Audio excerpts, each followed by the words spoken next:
پورنیہ بہار سے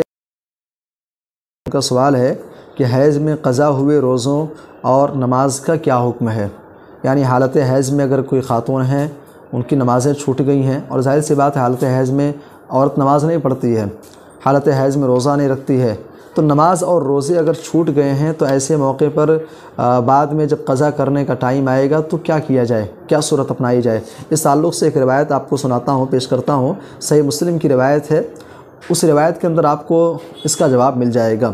روایت کیا ہے؟ ایک صحابیہ ہے معاذہ رضی اللہ عنہ، کہتی ہیں کہ سألت عائشہ رضی اللہ عنہ، میں نے عائشہ رضی اللہ عنہ سے سوال کیا، فقلت، میں نے کہا، ما بال الحائض تقضی الصوم ولا تقضی الصلاۃ، کیا کہتی ہیں کہ اماں عائشہ رضی اللہ عنہ ذرا یہ بتائیں کہ آخر حیض والی عورت کا یہ معاملہ ایسا کیوں ہوتا ہے کہ حیض کے ایام گزرنے کے بعد تقضی الصوم، وہ روزوں کی قضا کرتی ہے، ولا تقضی الصلاۃ، اور نماز کی قضا نہیں کرتی ہے۔ اس روایت کے ٹکڑے کے اندر آپ کو شاید اس بات کا جواب مل گیا ہوگا کہ اگر حیض کی حالت میں نمازیں چھوٹی ہیں، روزے چھوٹے ہیں، تو بعد میں جب آپ قضا کریں گے تو نمازیں نہیں کرنی ہیں، نمازوں کی قضا نہیں ہے، روزوں کی قضا کرنی ہے،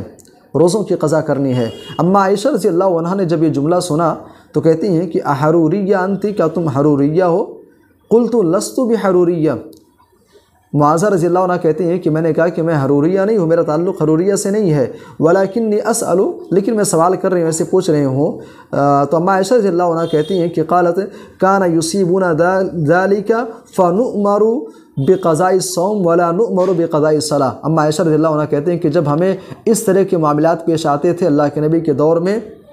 فنؤمر بقضاء الصوم، ہمیں روزوں کی قضا کرنے کا حکم دیا جاتا تھا، ولا نؤمر بقضاء الصلاۃ، اور نمازوں کی قضا کا حکم نہیں دیا جاتا تھا۔ آپ کا جو سوال ہے کہ حیض میں قضا ہوئے روزوں اور نماز کا کیا حکم ہے، تو جواب یہ ہے کہ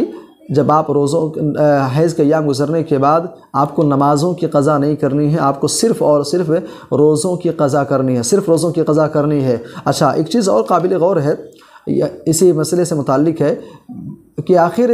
روزوں کی قضا ہی کا حکم کیوں دیا گیا، نمازوں کی قضا کا حکم کیوں نہیں دیا گیا؟ اس کی حکمت کیا ہے؟ حکمت تو اللہ تبارک و تعالیٰ ہی بہتر جانتا ہے، کیا وجوہات ہیں اس کے پیچھے، لیکن اہل علم نے ایک حکمت بیان کی ہے، چونکہ نماز کا جو معاملہ ہے 24 گھنٹے کے اندر 5 وقت کی نمازیں ہیں۔ اب ایک عورت اگر کیا ہے کہ مسلسل 5 دن ہے، ہفتہ 10 دن ہے، جو بھی اس کے ساتھ معاملات ہوتے ہیں، تو اب 5 وقت کی نماز کی قضا جو ہے نہ کہیں خاتون کے اوپر دشوار ہے۔